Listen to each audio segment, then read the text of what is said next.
League of Legends, casted today by Reese. I'm going to throw it right over to him right now because we're getting right into the champion select. Reese, it is all yours. Hey guys, Reese here. Today we have an exciting game with these high tier players right now. We see the Rise ban coming out again from New Year, New Re. They're always banning mid laners like this. They're probably going to ban Camille. They don't want them to have a bruiser because that's currently really the only bruiser that's good in the meta. But the Azir ban happening again. They did a little, they did a little bit of research before game on hand. Both the teams looking at each other's teams. And because they are higher elo, again, I'm going to restate this. They're not going to leave OP picks open because this isn't a lower tier team like from bronze to gold. So they have to be more active in what they're banning, because with a lower tier team, you have to focus on comfort picks, like an Annie pick, so you'll just ban Annie outright. You won't ban Rengar, or they'll even ban Yasuo, but sometimes they'll forget and they'll actually get it. But yeah, they're definitely going to have to ban some of the OP champs that they saw yesterday. They did ban the Camille, as I said, not a surprise. They did ban Jenna. Jenna was quite an issue yesterday, just for both sides. And they should be banning Vladimir because he has such an oppressive laning phase in top lane, because he's able to push the wave down so easily. So I don't know if it's their plan or not to pick it up, but is what it is. The Nunu pick coming out, that's pretty smart. Nunu's been getting so many buffs lately.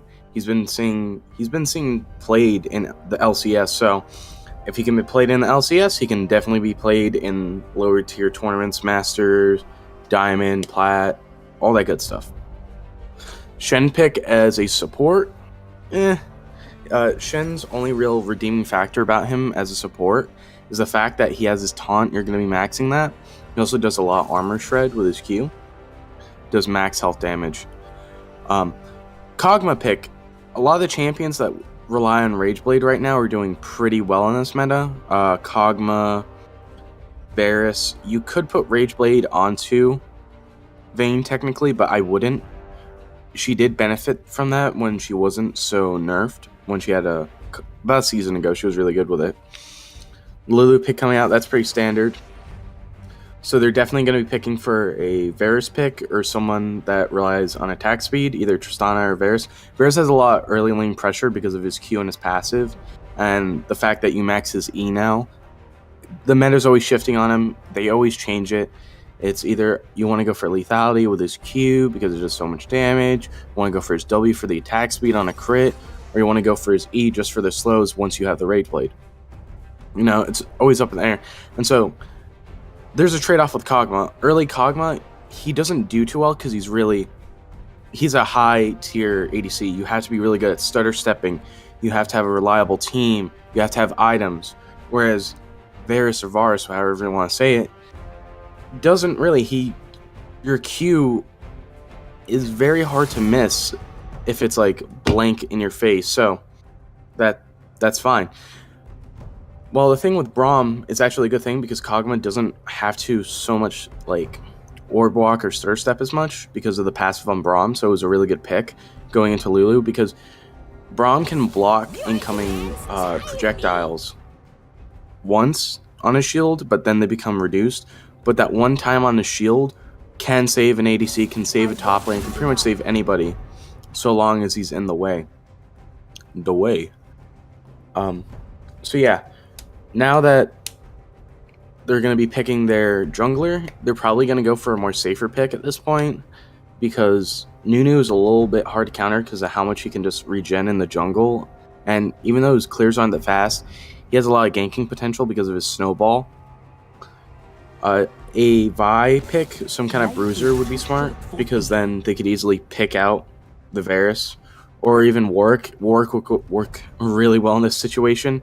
He has a lot of ganking potential if they pick a top laner that has literally no escape really. So if they picked a Gangplank, as a lot of teams are doing, Warwick could just capitalize on the fact that GP could be pushing up so far that he won't be able to escape. Now the Alawi ban, that's really smart. She's played in all elos at this point. She really benefits off kleptomancy. She's really strong. The Zoe pick coming out here, we could potentially see a one-shot on the stream today. That'd be really fun. The Malzahar band, again, they're starting to ban off really oppressive laners. So we got Camille, who can always shove it in a lane. We got Azir, who always has his E now to get away from danger. We got Ryze, who has an incredible wave clear with his E. And we got Malzahar, who can push the tower. Sejuani, I don't know why you bit Sejuani. No offense to the junglers on the opposing teams, but yesterday when I saw the Sejuani being played, they weren't really playing her correctly. They were always going in with really low health, and the other team was allowed to snowball almost immediately because the Jarvan had full health and the Sejuani probably had like 15% health, not that much. The Xerath pick coming out here, I wouldn't pick that because, again, you can make a lot less mistakes with a Vladimir. We can see Maokai coming out with a pick. He has a lot of CC. He'll be able to work around with Xerath and Varus. Now we can see a Kayn pick coming out. That'd actually be really interesting to see because Kayn is able to pretty much just steal camps willy-nilly. Willy-nilly. Diddly-dilly. He's able to pretty much go in and out of the red side's jungle and blue side because he does have his Q. His Q is on a really low cooldown. He's always in river so he can regen. His mana that he's used, he doesn't take too much to go through the walls. So that was a smart pick. He has a really good early phase because of his Q. It's an AoE effect. It's literally a scythe that goes through all the camps. So he can go from red to raptors to wolves to blue and then gank bot lane because he can get bot lane to pretty much get aggro on top of the Varus and Lulu, and thus Lulu will be forced to polymorph somebody. But then again, they are higher tier players, so they're going to be like, something's up. Why are they going all aggressive all of a sudden? We have the lane pushed in. We should probably back off. So it's going to go either way. Pretty much whoever strikes first will win in this comp. Because we can see the mid lane, Xerath versus Zoe. Xerath being smart and taking cleanse because of Zoe's sleep. I don't know if he's going to take Unbound Spellbook. If he does, that would be really smart because he could keep refreshing that rune if he saves up his picks. Just one moment. If we look at top lane, Shen into Maokai, Shen will just shred the Maokai and have an oppressive lane. He'll be able to push down the lane really hard. So the ganks from Nunu are going to be constant. He has to be aware that Kayn can go through walls, but if he gets cut off, he can't do much because, again, once he uses his E to go through a wall, he has no escape. He might have flash, but Q and W, he has nothing to get away with. So he's always going to have to keep that in his mind. If he goes in for a gank, he has to be able to get out. That it is what it is, because if he can't, he can't. We take a look at the mid lane. Again, Xerath into Zoe. They're pretty much even because they both do high burst of damage. So that'll be fine. Maokai versus Shen. Again, Shen's going to be pushing in. Mid's going to go either way. Bot, again, either way because they both have high poke. And it's going to be dependent on the jungler, really. And then Nunu to Kayn. If Nunu doesn't have any buffs, if he has potentially blue buff, he can't really fight Kayn because Kayn's able to output more damage if he has Electrocute on. Or if Kayn's smart, he could take the Keystone Mastery that allows him to get a additional charge. I believe it's called Predator, but that's what I call it. But he's going to be able to charge in after Nunu a lot faster, go down lanes if he does. But then again, he can be smart and just go domination path. So we'll see what's going to happen. It should be very interesting because, again, they banned probably the most oppressive mid laners in all of League right now. The best bruiser that there is. One of the best tanks that have played right can win instantly. They banned one of the best juggernauts. They banned a abuser of the Unbound Spellbook, Vigar. They got rid of two of the main two lethality champs, but they did leave Kayn open, so he can go the Shadow Path instead of the Darken, but I would always recommend Darken because even if you fall behind as Darken, you can still be effective in team fights where if you go Shadow Ninja, you're not going to be able to do much because you rely on lethality a lot, and you're not really supposed to be building tank on him at that point. And then the Janet band, that's pretty standard as it is.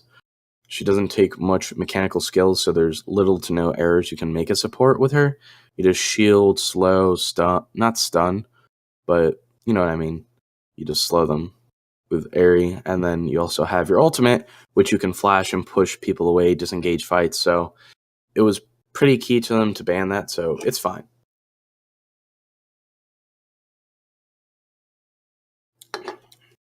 We can see now we're loading into game.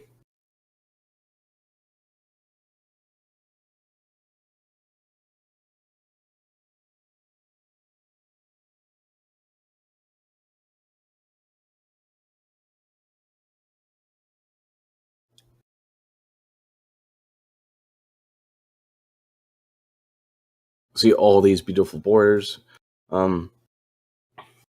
Sadly, Robbie Bob did not make it to the finals this time. Unfortunate, but we'll see him again next split, hopefully. It's always fun to see higher elo players like him really just dominate in general. In the mid lane especially. Really good mid laner. So, just want to put this in. Can I get a cap in chat? Let's be real here. Can I get a cap in chat? Okay. Now that we're going into game 1 now.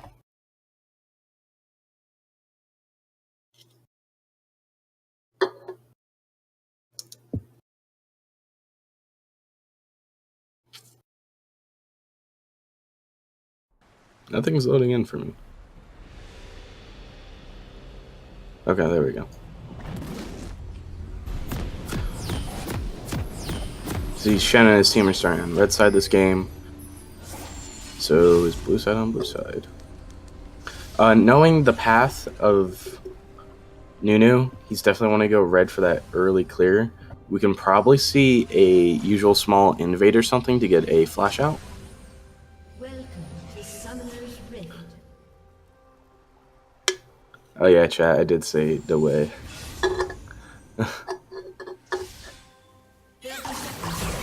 We can see a little fight coming in here, pursuing. They're going to want to back off. Nunu is getting incredibly low. You can see all the stuns coming out here. Zoe's going to try and go for that cheese early kill. I don't know. They might have to flash. Shen's going to fall to Varus. Varus is going to get that first blood. But they're going to have to run. They're going to have to flash. And the Zoe gets a pick onto Xerath already. Both teams are now going to back. Summoner's blown on both sides. Really, not a lot came out because Kayn doesn't have flash now. Zoe doesn't have flash, but she does have her ultimate in the laning phase, so she'll be fine as far as dodging stuff, especially Xerath's stun. The heal did come out of Varus.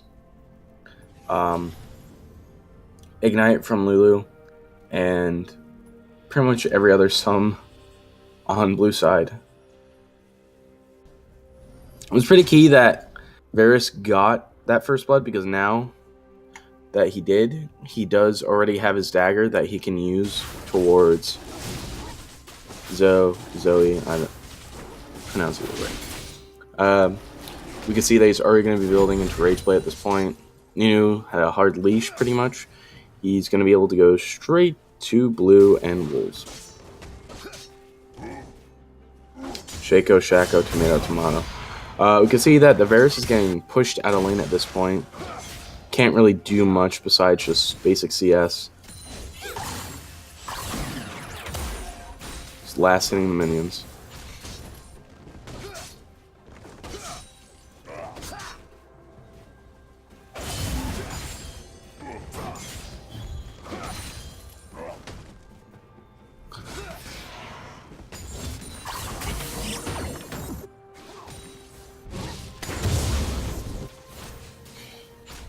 We can see right now that everything is just a normal laning phase. Shen is roaming. I don't know why he's roaming to that spot specifically. I guess he's just checking to see if blue's gone, just to notify, hey, Kayn's not there anymore. Kayn and Nunu are pretty low at this point. Kayn's just going to go after Scuttle because he can clear it out early. Kog'Maw and Braum are pretty far up into the team right now. Zoe's ping, hey, I need help. Can't do much here on it. They honestly can't do much out of this. Let's watch mid. I don't know why Xerath got rid of cleanse. Because I guess not.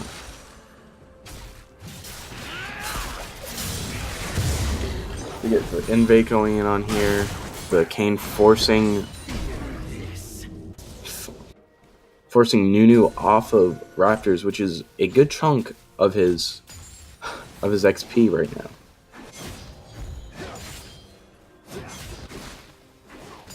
If we pay attention to top lane right now, Maokai is pushing in the lane a lot more compared to Shen. But again, Shen has a lot more health. He was slightly behind on a level. And so if he's smart, he can E into the Maokai and shield himself with his W if he really wanted, just to stop from taking any incoming damage, but he can regen it over time. If Shen was smart, he would start building Cinderhulk first. I don't know why a lot of them build Tiamat. Not really that smart to build Tiamat because you don't need the wave clear if you have your Q up, because you're going to be maxing your Q a lot more just so you can do more damage. I've abused Shen before in solo queue to climb up a whole rank from like silver 2 to 2 to 1. So he's very viable.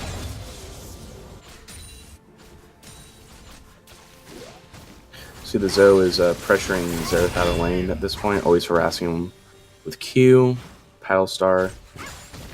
He didn't have to do that, he could just autoed. See, Kayn is backing, Nunu's back in the jungle, goes back for the ward, doesn't even realize it exists. That's fine.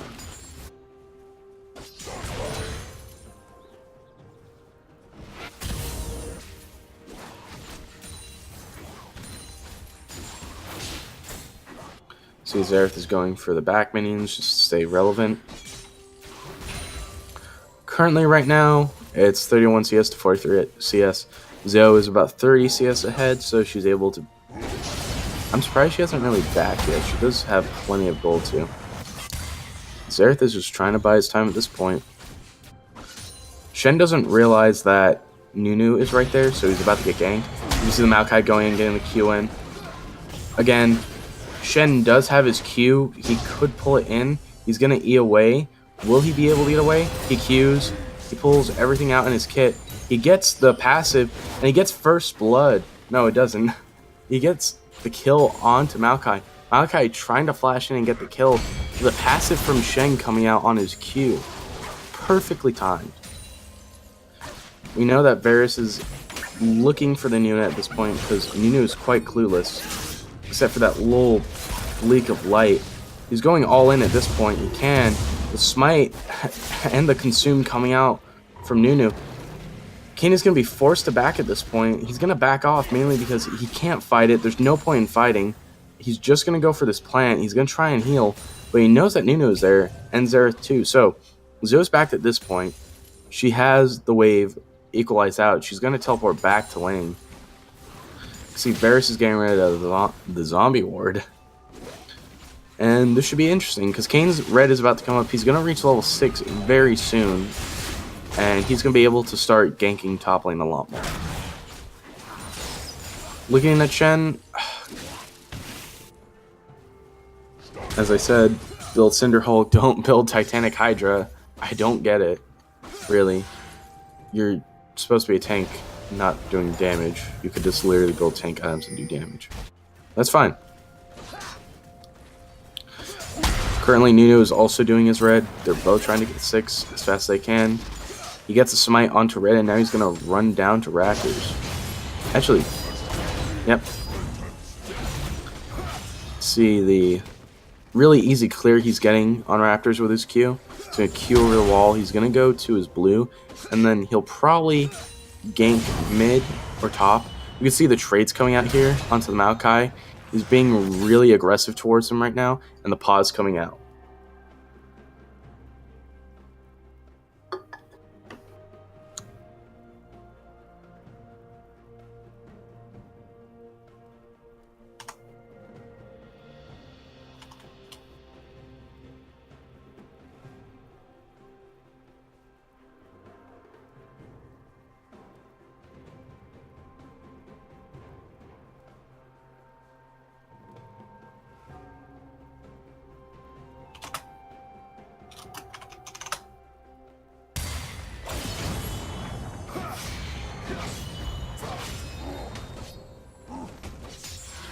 See, the game is back to normal. Maokai is 6 and Shen is 7. He does have a slight advantage over him at the moment. Turn our attention to bot lane. Varus is just farming at this point. I don't know why he's just staying there. Okay. Okay, he's just freezing a wave. I thought I was disconnecting or something. Kane's getting a little bit too low for my comfort, to be honest. But it's fine. Nunu's able to go onto Scuttle and get it.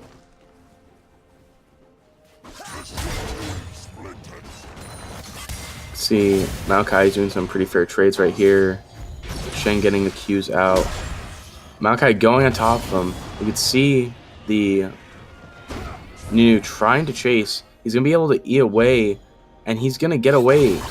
Nope. Yep. He will. He'll be able to get away to safety.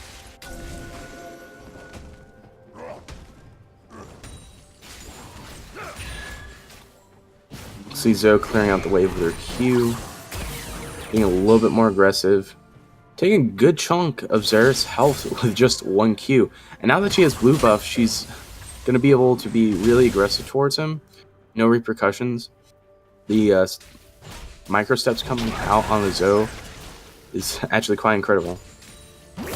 Oh! And we're going to have to hit the resume button in just a little bit. Now, Zoe could go for the kill right here, honestly, but I think she has chivalry. She won't kill him. Won't kill an AFK play. Yep, no, leaves him alone.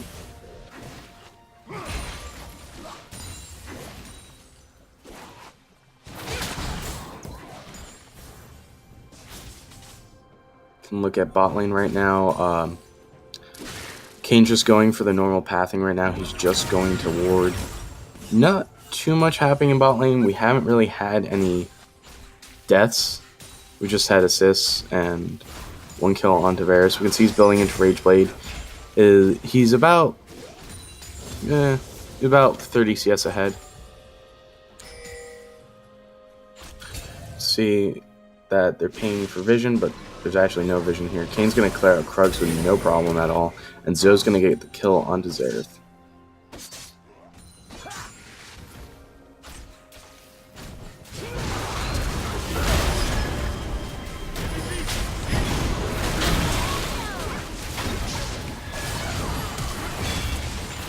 See the fight going on in bot lane. Nunu's going to ult, but nobody's in it. The Varus is going to fall onto the Braum. You see the ultimate coming out. Stopwatching. Flashing away. Shin's not going to be able to do much. The Zoe coming down with ultimate. She's going to try and get a kill, but it's all going to be in vain. The teleport coming out from Maokai, but it's being cancelled. See it being put to sleep. Zoe's going to try and be cheeky and get the kill onto Lulu. She notices that they're all low. Going to ult. Ignite. Lulu's going to be forced to flash. Now she has flash.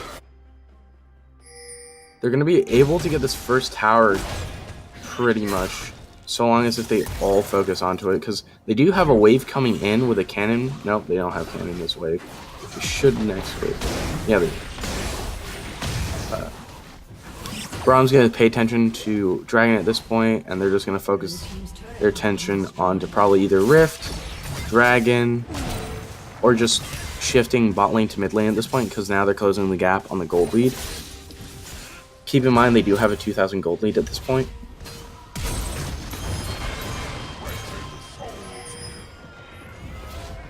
See, Xerath is just pushing in the wave at this point, trying to keep ahead of the Zoe.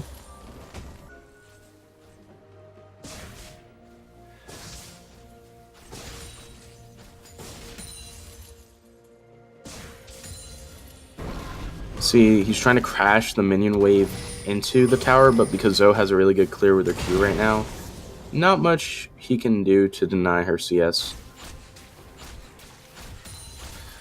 We look top lane, we got Braum and Kogla in there. Yeah, it's not a surprise because they do have a Maokai. Maokai doesn't really have any tankiness right now. He is building into Cinder Hulk. Probably into... Yeah, he's definitely going to be building into Righteous Glory at this point.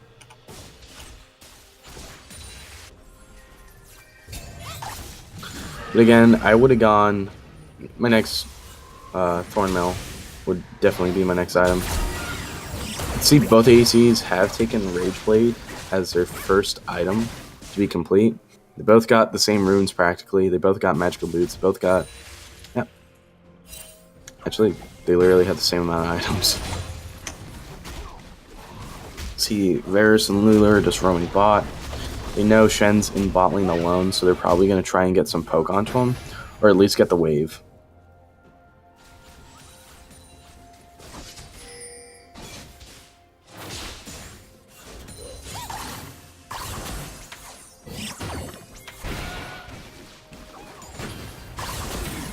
See, Kane's running away from his blue.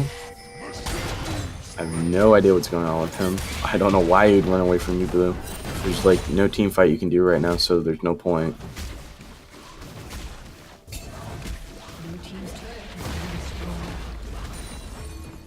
Top falls to Kog'Maw. Again, they have a lot of pressure right now, considering that Kog'Maw is literally just a machine gun when it comes towards auto attacks with his Rage Blade.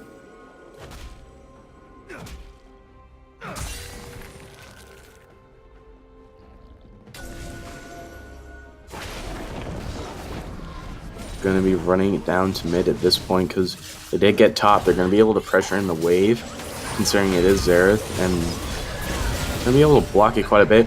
We can see the Shen coming out onto Kayn. Kayn went inside, and now Varus is trying his best to stay alive.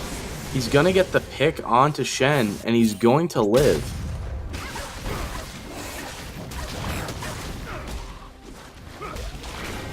See, Zoes is trying to push out the wave at this point. Varus is backing. Pretty smart choice. Nunu has started Dragon. I don't think that was the best option. Kayn should have put Vision down here, but it's fine. Nunu's going to try and smite it. He's going to get it, but it's going to come at the cost of his life. He does have Flash, but there's no point, and Zoe will get the kill. But at this point, the death isn't quite expensive to them team-wise because they do have Cloud Drake at this point. It's only 15 minutes in the game and there have only been 7 deaths total, so red team is ensuing a bit of a gold lead right now. It's about 2,000, 3,000, about 3,000.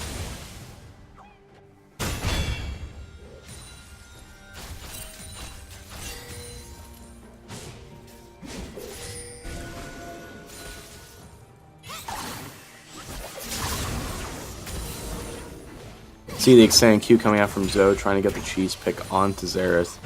Not going quite as she planned, but it's fine.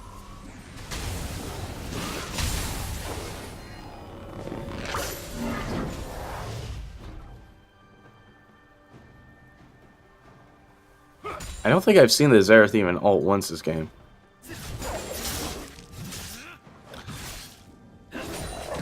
Now, we do have to keep in mind that Braum does have the enhanced back, practically Baron. He also does have Rift.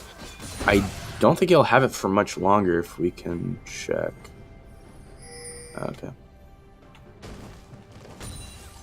Yeah, he'll only have it for about another minute, about 180 more seconds. So, he has to be wise on how he's going to use it.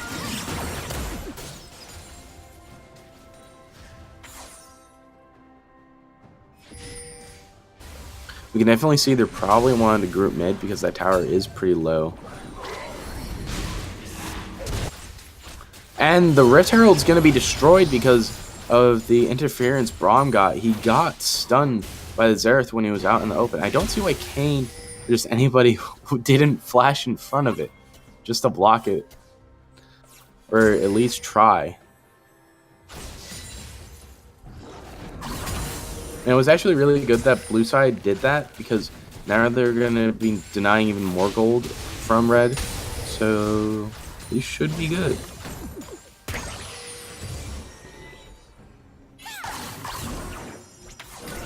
See, red is pinging here.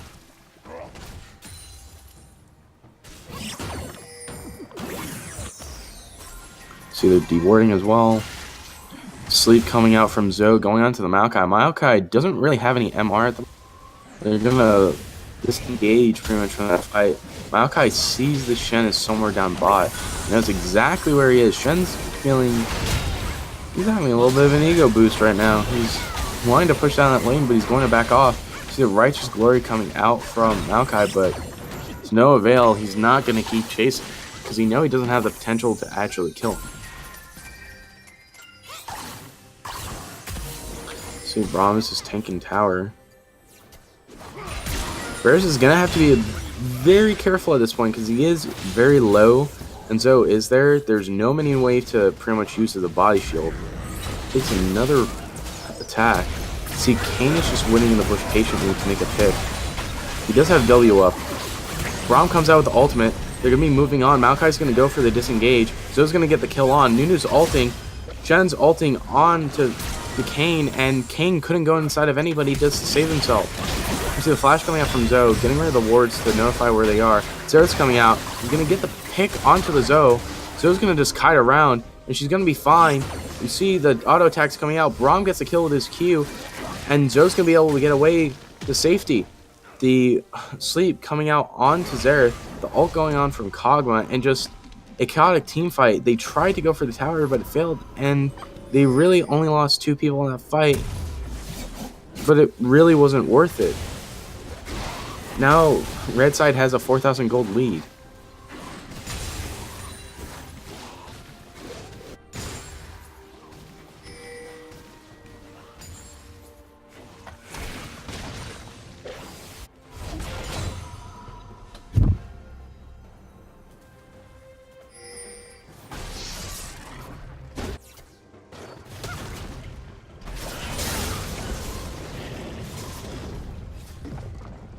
See, everybody's going to back and reset now at this point.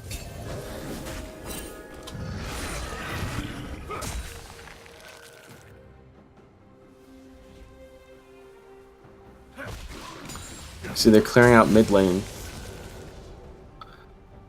And they're just going to go back to their natural state of laning, pretty much. They're just going to reset. We can take a look at the itemization on Kog'Maw right now. He's going for Rage King change. No, he went... I don't know why he went Assassin. He is slightly... No, he's behind. I don't know why he would. That's fine. Again, they're both building Wit's End because it does basic damage that does 40 on hit magic. And it's very cheap. It's only like 2,300 gold. And yeah.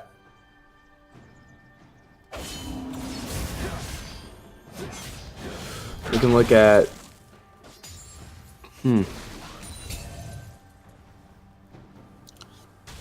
Yeah, Zoe's quite ahead compared to Zerath.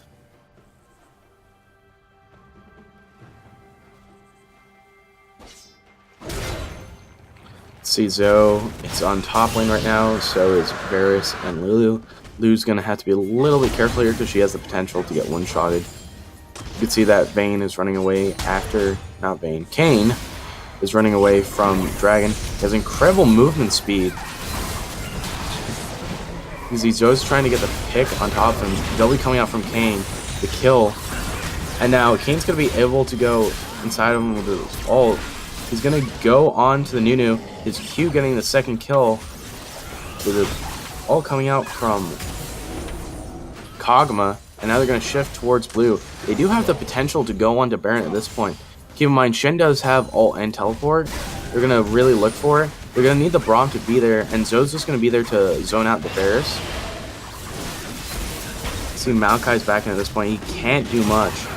They are going for Baron. They're getting quite low, but they can't do... There's just nothing blue side can do. There's the teleport coming out. He's going to get the tail. Ugh. They're going to get the Baron, and... The teleport got canceled out by Maokai because Maokai knew he couldn't do anything after that point once they had gone it. See, Shen's trying to clear out mid. Currently his build stands as Titanic Hydra, Kindle Gem, and a Mercury's Tread. So you can definitely go for bot lane at this point. He doesn't know where Maokai is. Now he does.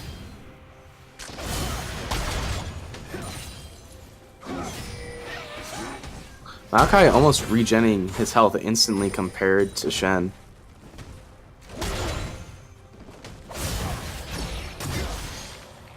See the Rage Blade actually doing quite a bit of damage onto mid lane.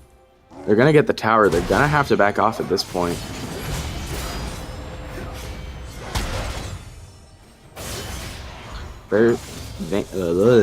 Kayn is just going for clearing on wards at this point. See, fight in bot lane's gonna ensue very quickly.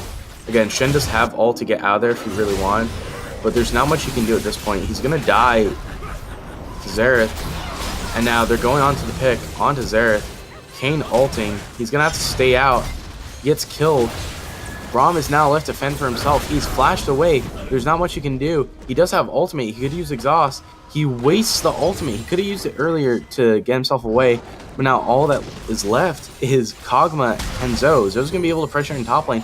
But besides that, that was quite the throw from Wesley.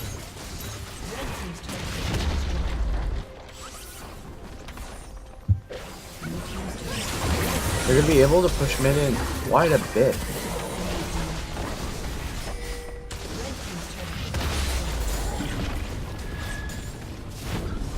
See, mid lane is getting pushed. Zoe's going to go in for it. They do have most of red team up, but Zoe's is going to pressure in bot lane. You can see Lulu backing. Everybody's trying to go back to the base as fast as they can. Zoe does have a bit of time. She could stay, but she is backing out at this point.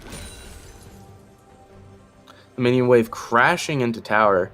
Lulu can just get rid of it, but she's going to wait for Varus to be there to get him the gold lead.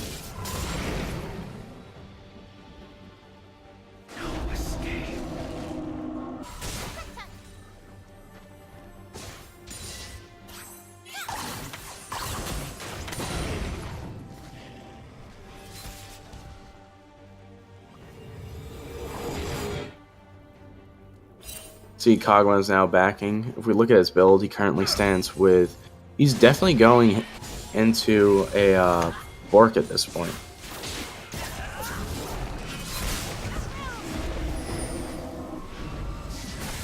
See, Kayn is being forced to run here. He's eating through the walls, but he won't have enough run time to get through both.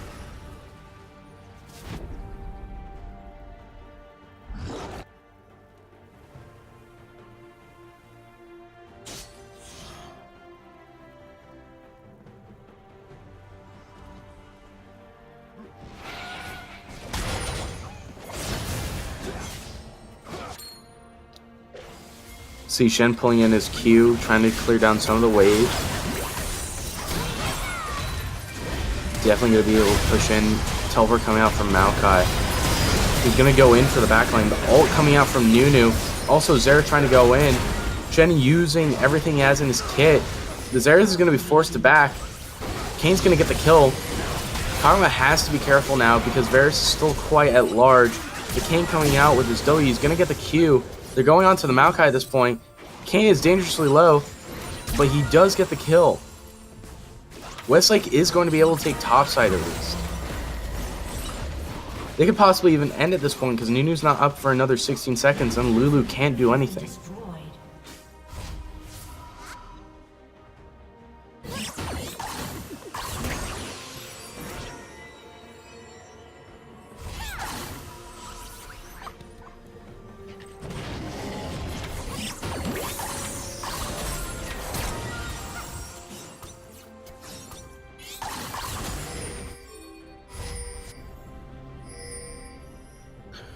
You can see that Dragon's going to be up in about 15 seconds or so, and blue team is just wanting to defend at this point.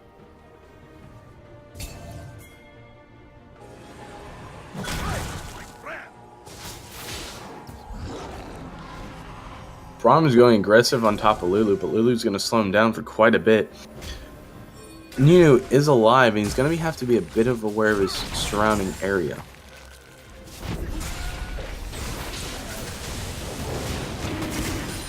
They're de-warding at this point.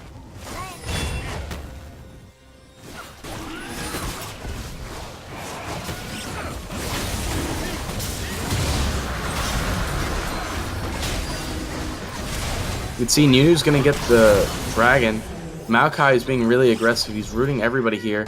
He gets killed by the Zoe with her Q, but that does give blue side a fighting chance. Their team's ping now, hey, we gotta move to mid lane, we gotta push this out. Top is being really pushed in by the super minions. Baron's gonna be up in a minute, so they could focus onto that, but there could be a potential steal from Nunu.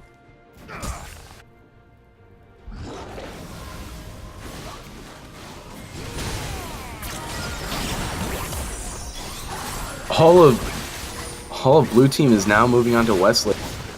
Zoe's gonna get the sleep out, and Nunu's gonna have to back out. He's quite low. You can see Kane coming out here. He does have his W. He flashed on, he gets a Q. The Shen's trying to do everything. He's going on top of him. They get the kill onto Nunu.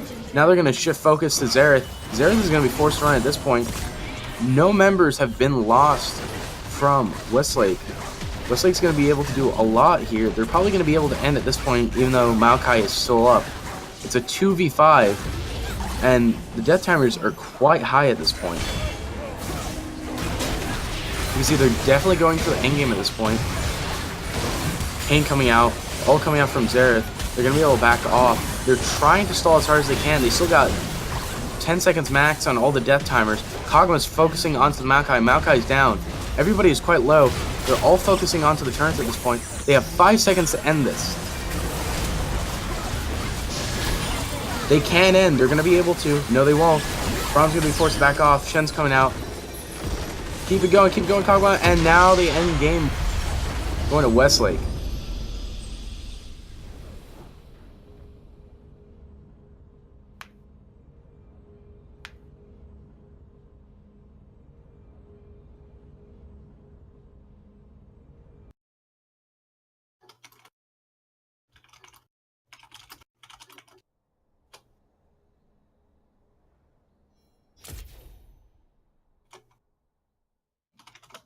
Yeah.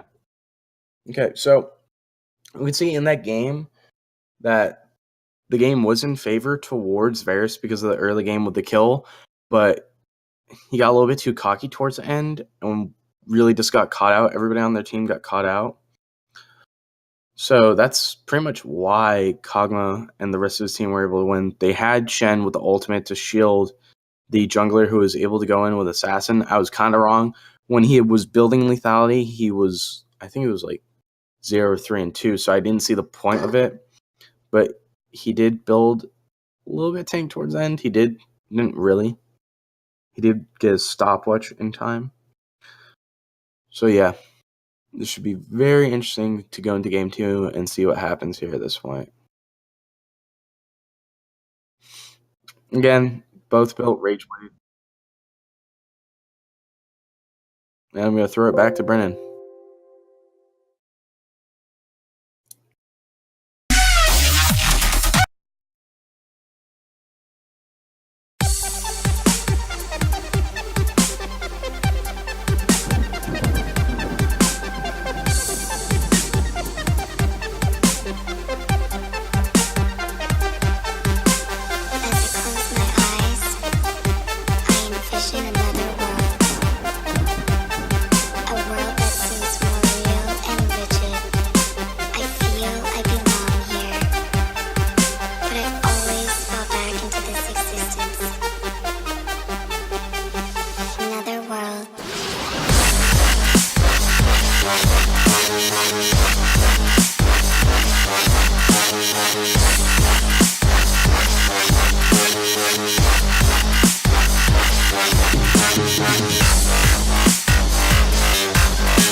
I envision another world.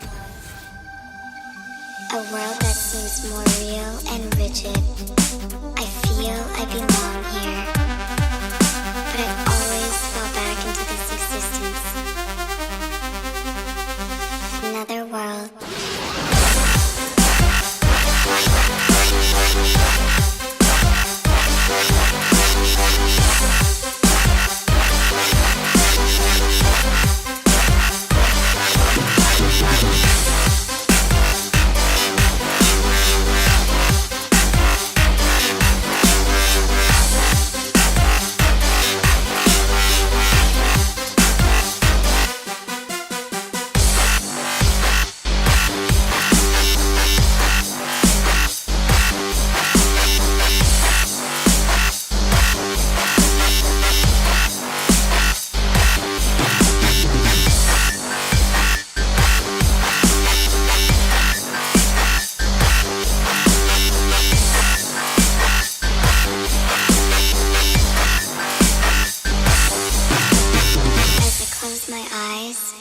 Envision another world.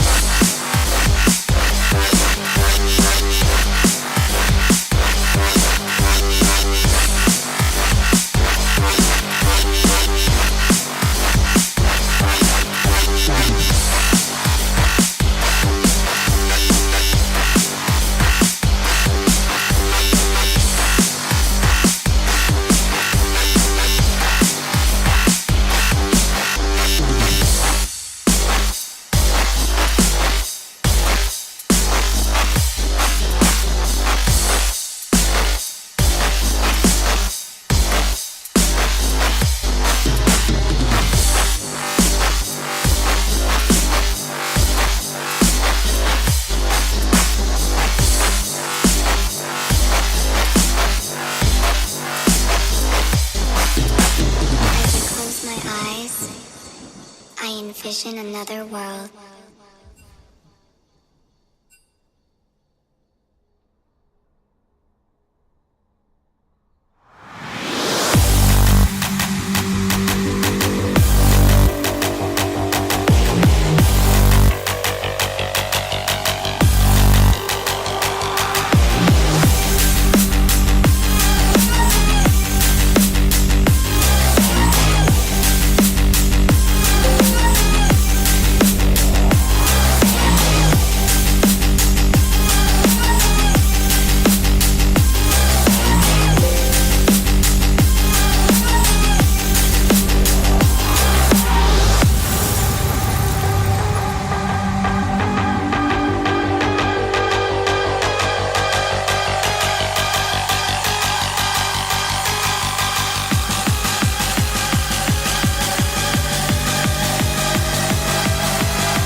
That's how we do it. Yeah.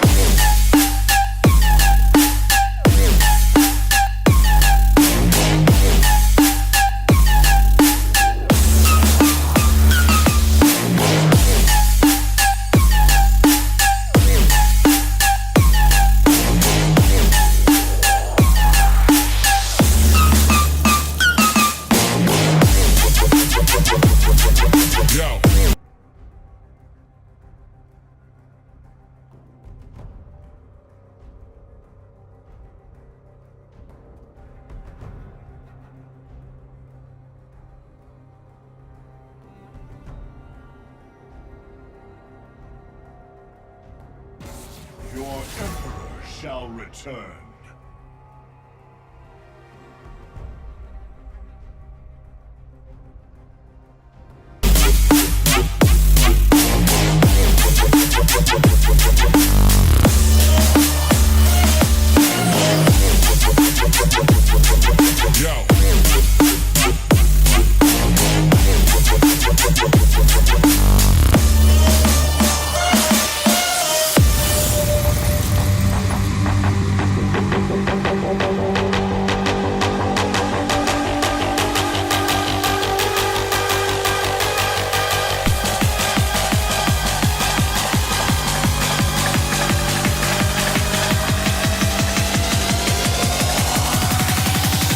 That's how we do it.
pretty much the key factor to winning mid lane at that point.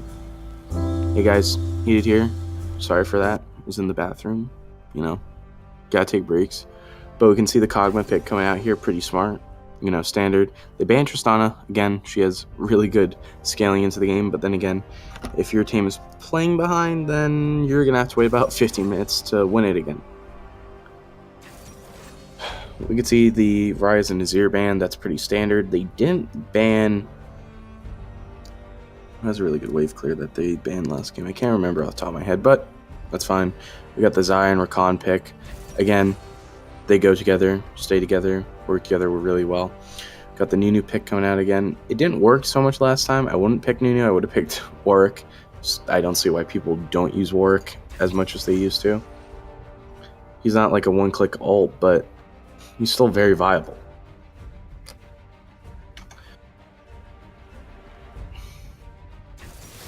If we look right now, we can see the Sejuani pick coming out. Hopefully Sejuani, the player who's playing her right now, is going to be able to do a lot, be a bit more effective compared to the other laners.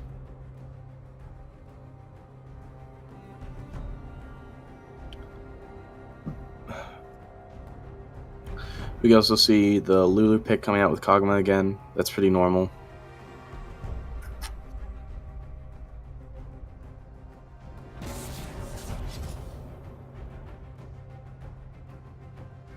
The Kog'Maw ban being pretty standard too.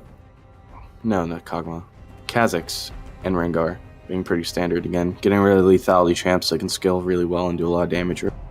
Even though there's not a lot of ganking potential if the laner has a lot of mobility.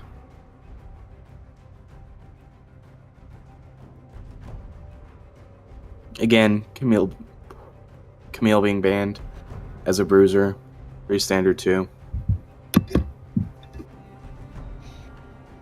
They're probably going to ban...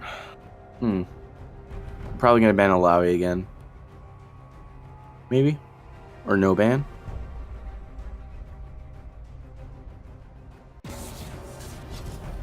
Bans nothing.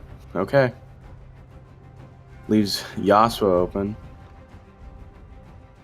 Maybe they'll pick Yasuo. Who knows? Now we just sit here and play the waiting game and guess what they're going to do.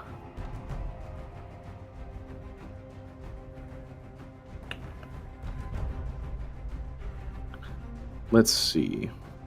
No ban? So I go. Nope, no ban. Actually, no, a Shen ban coming out. That was actually pretty smart.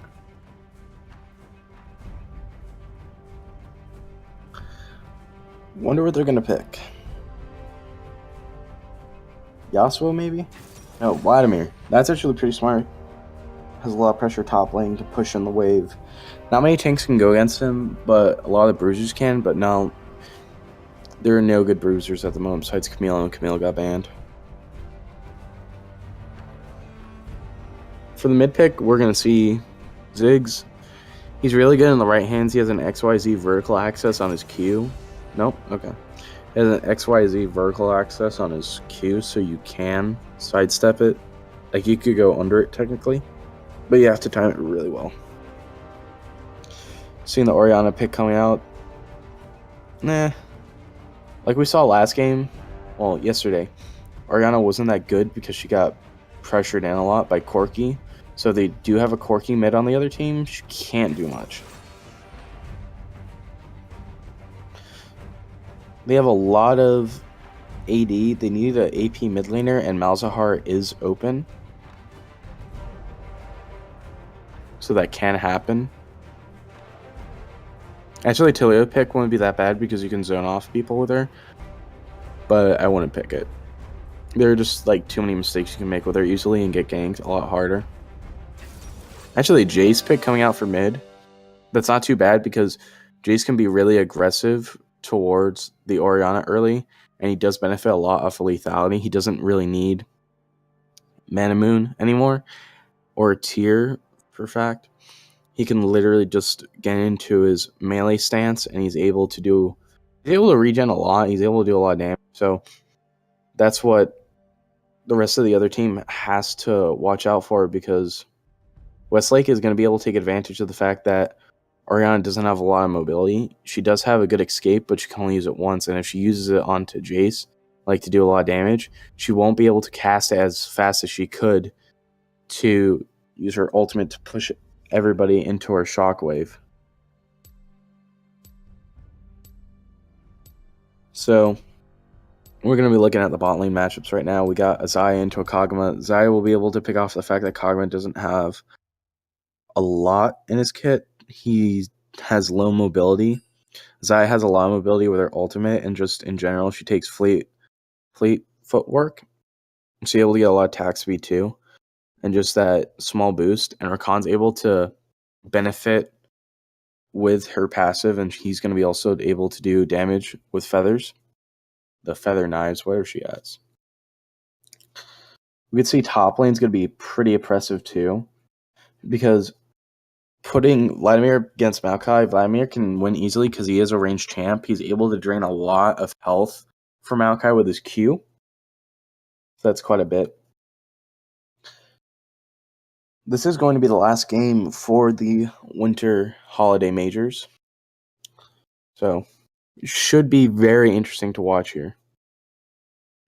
But in my opinion, it's really one-sided right now because Kog'Maw does scale. They do have a Jace, and a Vladimir can literally just zone him out and just go all in. Lulu, again, she can only polymorph and ult one person. So then you're going to have to play with Orianna and Kog'Maw, especially, really hard. Because Lulu, Nunu, and Maokai are going to be the front line, really. They don't have a lot of damage. Lulu's going to be located pretty much in the middle of the team fights. And Kog'Maw will be in the back, and Orianna will be towards the front with Nunu and Maokai. So that should be pretty solid. And then we got Rakan with his ultimate and his charm, being able to hop over people with ease, and his knock-up too. It's going to be able to single out targets. Well, not single out, but just in general being able to knock up a whole group, and then Xayah going all in, Vladimir going all with his ult. You got to keep in mind that Vladimir is a hemoglobin Mancer. He's able to heal a lot from everybody else, so he's able to keep pressure in lane. He's able to sustain, and he doesn't use mana or anything. He uses health, his blood for his abilities, but that's only really for his E and W, and he can get back the health he lost with his Q. And with his passive, when you get the two abilities used, and it builds up again, he can benefit so much harder on the wave clear with his E, his W. He can get away faster. His Q heals for even more. His ultimate, if it's used in an area of effect in a team fight, it will heal him almost like 4 times full later in the game when he has a lot of mana and health. Because remember, his scaling is a lot like Rise, where if you have more mana, you have more health, or vice versa.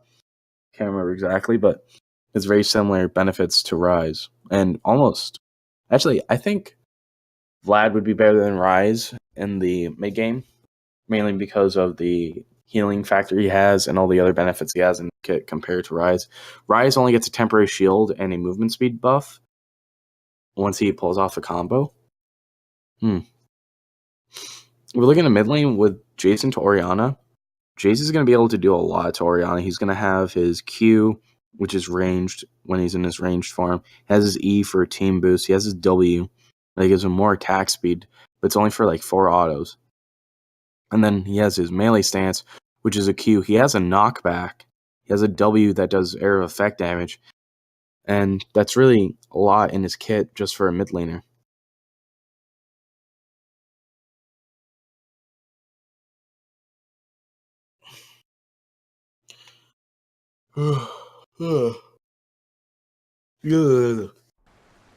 Like in top lane, Vlad's definitely going to be able to pressure in and win, but Nunu's not going to be able to do much because of Vlad's escape with his W and his blood pool and his healing factor.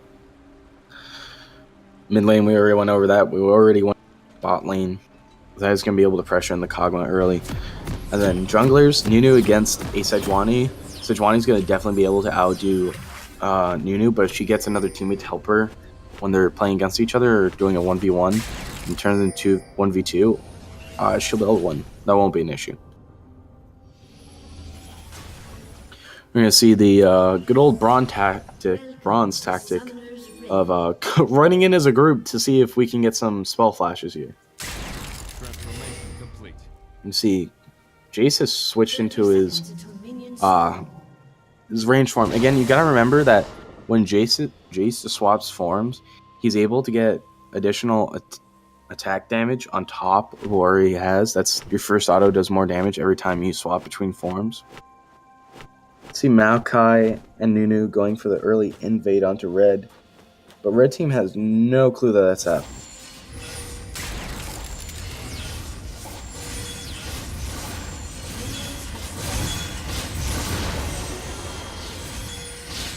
They're quite clueless what's going on. They don't have any wards or anything.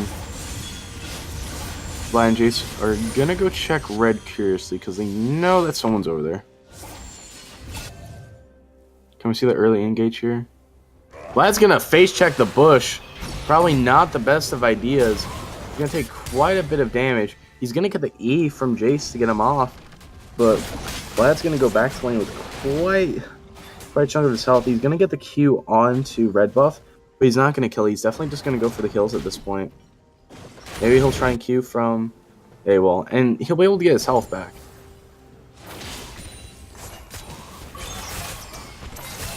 We're looking bot lane currently. Again, Xayah is doing quite a bit of damage to the minions. Not as much as Kog'Maw, but still able to stay relevant.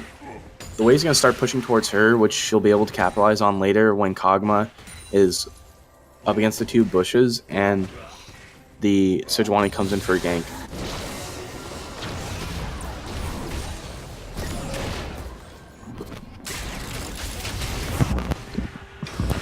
Currently, right now, Vlad's doing fine lane. He's trading a little bit here and there, but he'll do just fine. Sejuani back on red. Nunu's on his red right now, but even though there is a ward right there, he's not going to be able to run over there nor because Orianna and Jace are constantly trading back. He's going to be able to get off that trade with his EQ combo. He's going to try and be a bit aggressive, but he can't really do anything. He does have mana flow back up, so he can get the Q in and go in for the... what is that attack speed? Jeez, I've never actually seen that a Jace do that. Swap, hit W, then swap forms and go dink, dink, dink. It's actually quite impressive. I'll actually use that. I have not seen that before.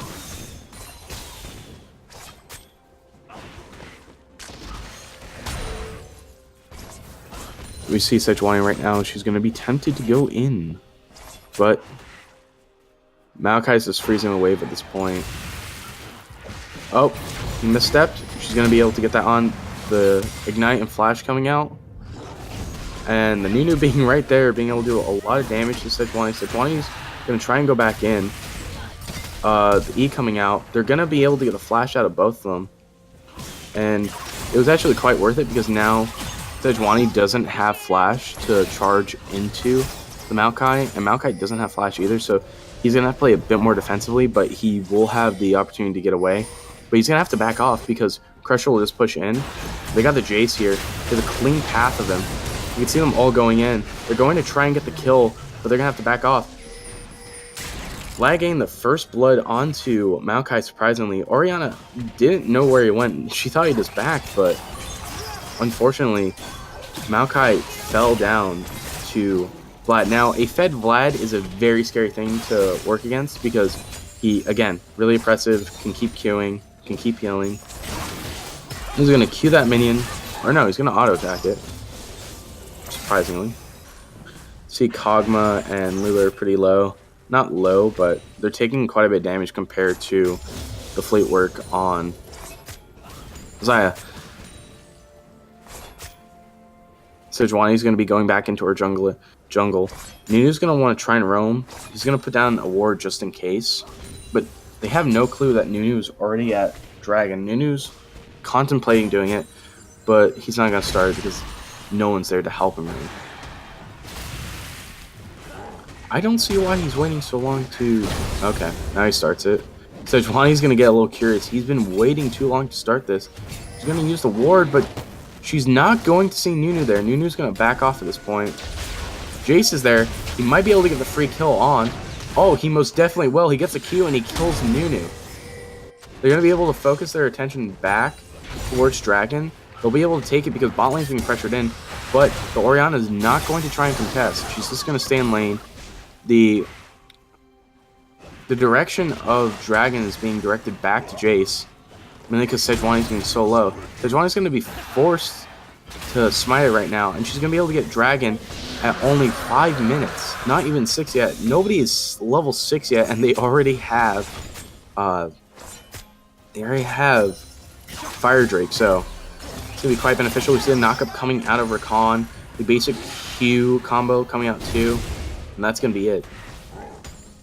See again that because Vlad is very oppressive in lane, he's just being able to push down and do a lot of damage. Maokai doesn't have much. He's being zoned out from CS, and so his laning phase is doing pretty poorly right now. You see, Jace is roaming again. He's looking at that lovely plant. He's going to get the scuttle to get off. He doesn't know where Nunu or anybody is, but Vlad being forced to take a tower hit in Q. Nunu being like, something's up. Jace is missing, so I gotta be careful and stay in this bush. Rakan wanting to back, there's really no point. They do have a lot of lane pressure. And at the last moment, if Xayah wanted, she could just hook onto Rakan and recall.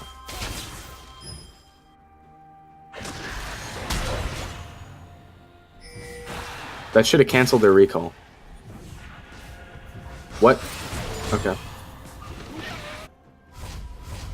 You can see Jace is just doing his normal thing. He's going to pressure the wave to crash into the tower, and he's going to back off. He has no mana at this point. He's going to ask for blue, and he'll probably get it. If you can auto once, come on, bud. There we go.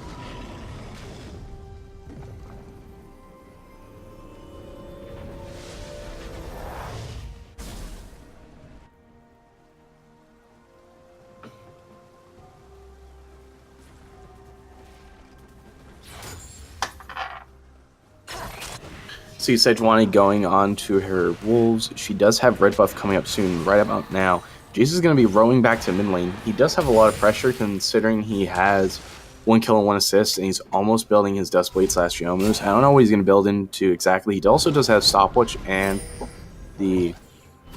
also has Corrupting Potion, so he's going to be able to trade really well. They don't know where Orianna is.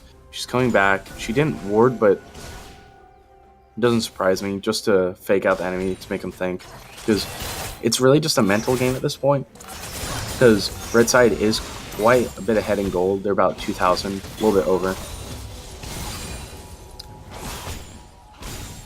See that they're really going to want to rely on their combat skill, but it can't do much. A Jhin pick would actually have been better because he had a lot more cover. You can see that they're trying to trade, but they realize that Nunu is there and they want to back.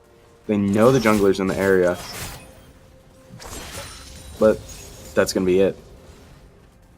Sejuani is on blue side's jungle right now, clearing out wolves. Nunu's coming back, so she's going to have to back off. She's going to leave one for him.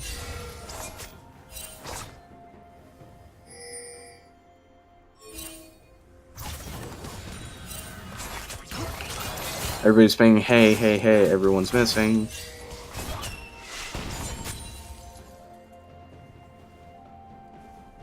You can see right now that the combo is definitely going to want to be building into Rage Blade again. He does have a bit of magic and AD. The Xayah does have the BF sword and the long sword. And a Doran's Blade. Quite standard. See, Jace is benefiting off of the laning phase right now. He's going to be cheeky. He's going to go in for a couple autos. He's going to be able to trade back. Zanya's just in time for the ultimate. Nunu's right there, so he's going to be forced to run away. He doesn't have anything in his kit to really offer right now. He could go for a cheesy EQ, but again, he's just going to want to roam to bot lane.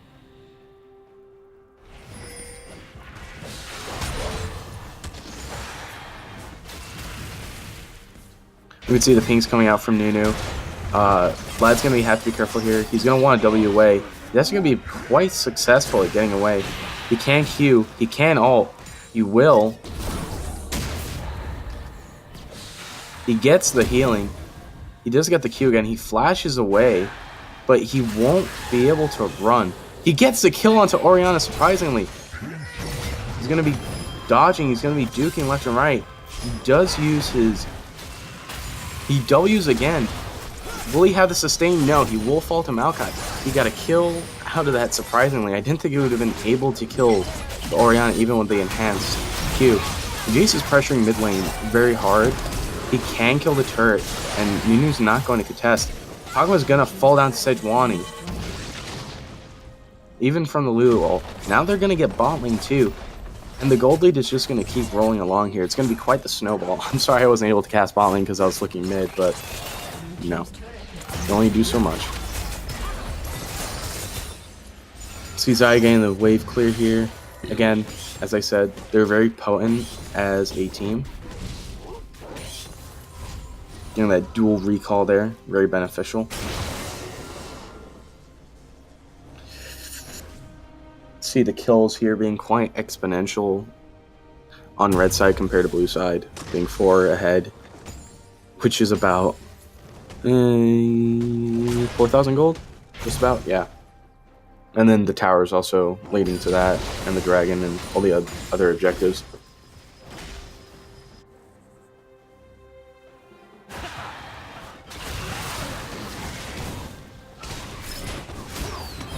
You can see Vlad's going all in on top of the...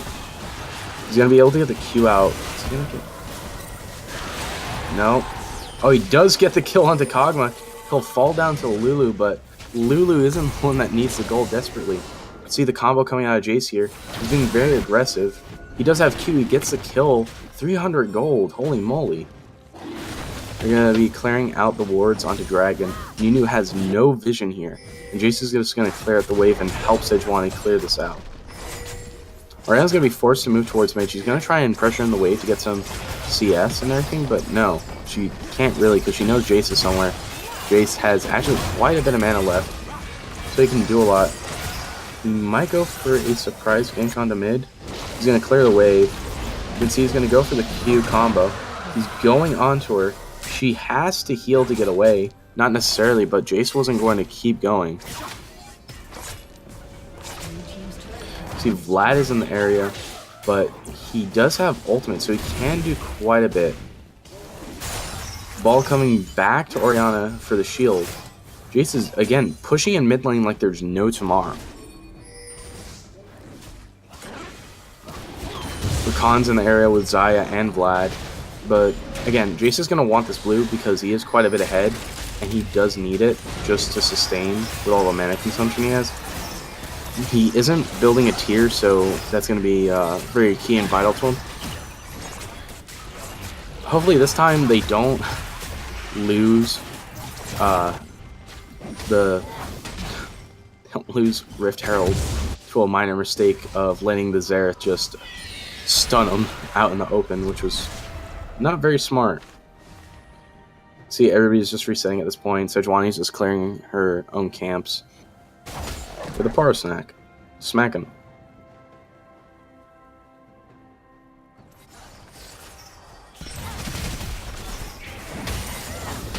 You can see that Orianna is shifting to mid lane right now.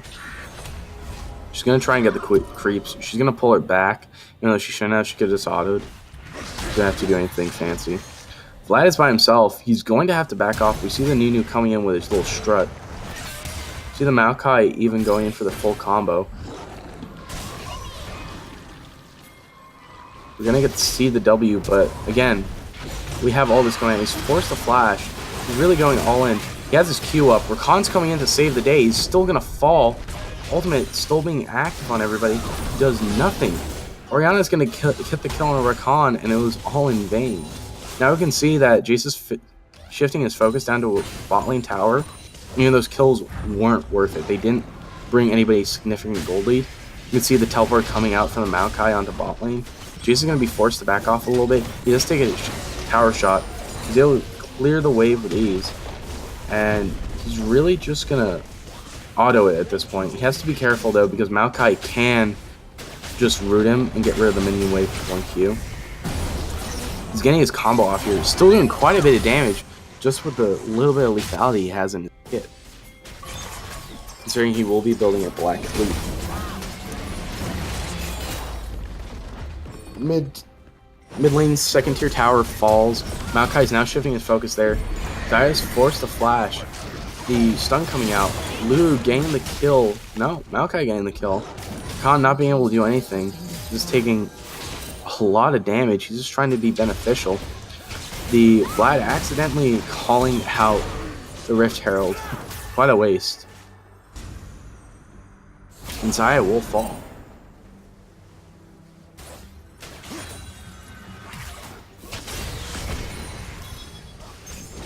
See, mid lane's being pressured in a little bit here. Rakan's going to be forced to run away at this point.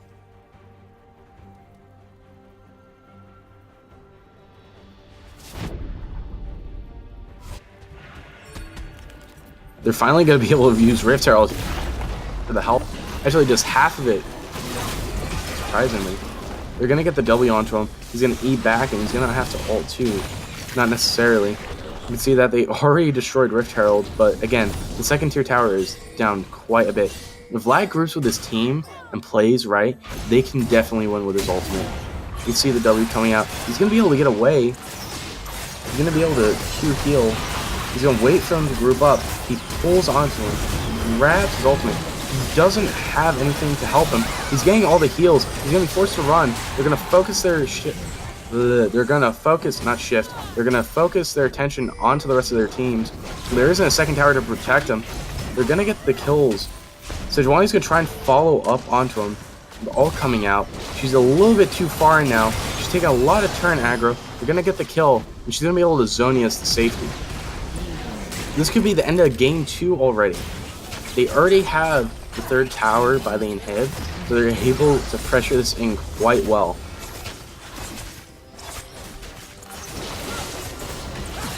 You see Jace getting the auto attack off on here with the enhancement because of his passive. He gets the Q off onto them, getting a bit of mana, but not really getting any kills.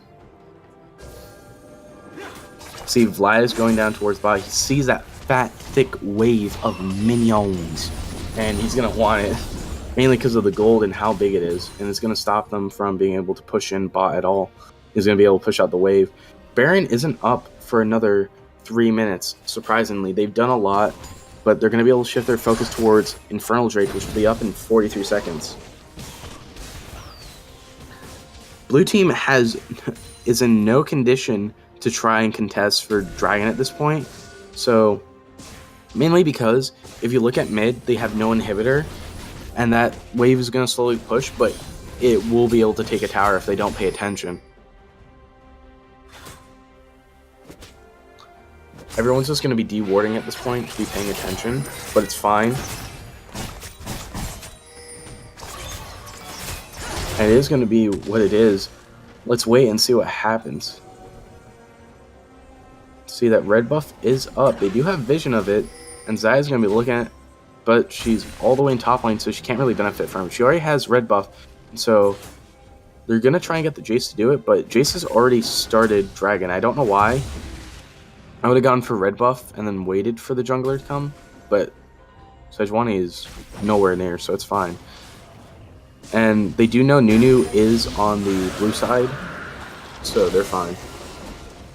But now they're going to shift definitely towards red.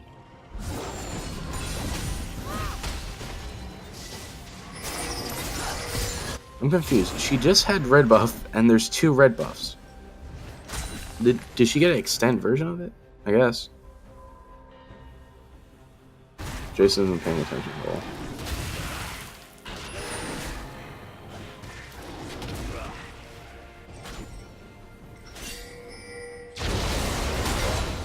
Jason's gonna go all in. He's gonna be able to get the EQ combo.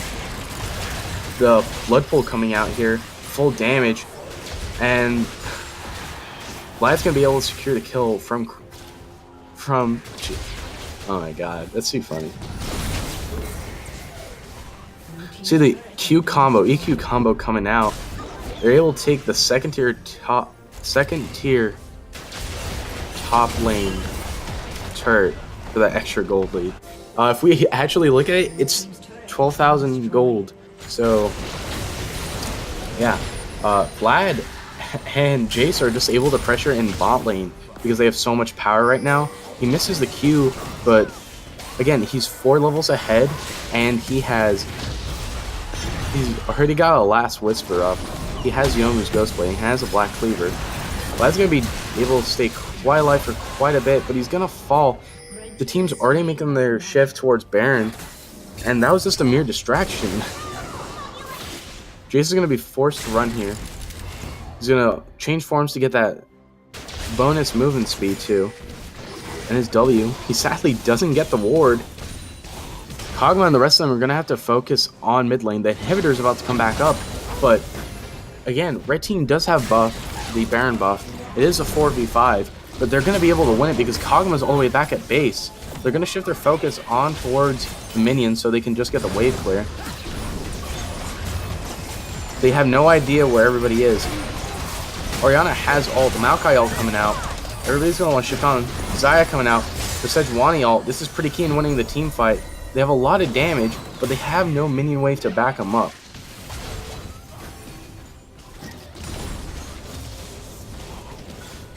You can see that Kog'Maw's trying his best to keep them off, but Xayah does have a lot of pressure here. They should be going for the tower. They shouldn't be flashing away. It is a lot of damage, but they will be able to get away. Xayah is confident, but very lucky the sapling didn't follow her. Bot lane will fall down. Jace is going to have to run here. He can't fight. Knockup coming out. The charm. What was that? Why was everybody highlighted with a red circle? Okay. Jace back to this point. He doesn't have teleport, so he's going to have to be careful here. He's going to have to group pretty well. He's going to have to run down to wherever the point is. He does get his Lord Dominic's regard. He is building more lethality. I think would definitely be going for the more defensive lethality item that isn't really built by anyone, because it does have a spell shield, but if you do anything within the time, even if you click an ability by mistake, you lose it.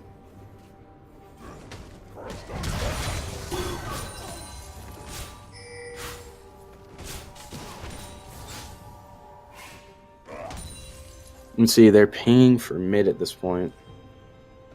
They do have Baron buff for a little bit more, but not much longer. You got about 30 seconds on it. Again, the minions are pushing in quite a bit onto the inhibitors. They're waiting for Vlad to regroup with them because, again, Vlad is so far ahead compared to Maokai. He's 4 and 5. Maokai is what, 3, 3, and 4. But because Vlad is playing like this, he's going to be able to be relevant in a team fight. He does have Ghost up. They do lose the mid lane inhibitor. If red team does collapse on them, they can definitely win. There's no doubt in my mind. They definitely want to go for the top lane. You see the ult coming out here. Xayah ulting. The Maokai ult zoning out everybody. Sejuani ult coming out from Vlad. He's going to move on to the Nunu. Nunu's going to try and run away, but there's nothing he can do. He's going to fall down to Proto Belt, and that's going to be almost a clean ace. Orianna's going to probably try and ult, but they forfeit. And the series goes to Westlake.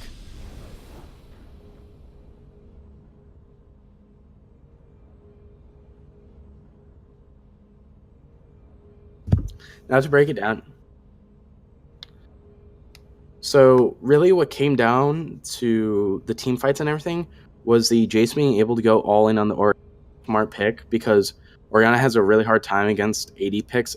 Like, she'll be fine against a Zed and a Talon, but because Jace is able to swap through his abilities quite often, and he has the extra movement speed from his E and his R, and the enhanced auto attacks, it does so much damage that Orianna can't compensate even with Aerie having the extra shield with her shield or just anything like that. And her ultimate was pretty useless. I didn't see her, I've only seen her ult like once or twice, which was quite sad. But yeah, that's really it. It was the mid and top that made it possible for them to win. They were the carry lanes, and so they were really the MVPs. That's all I gotta say. Back to Brendan.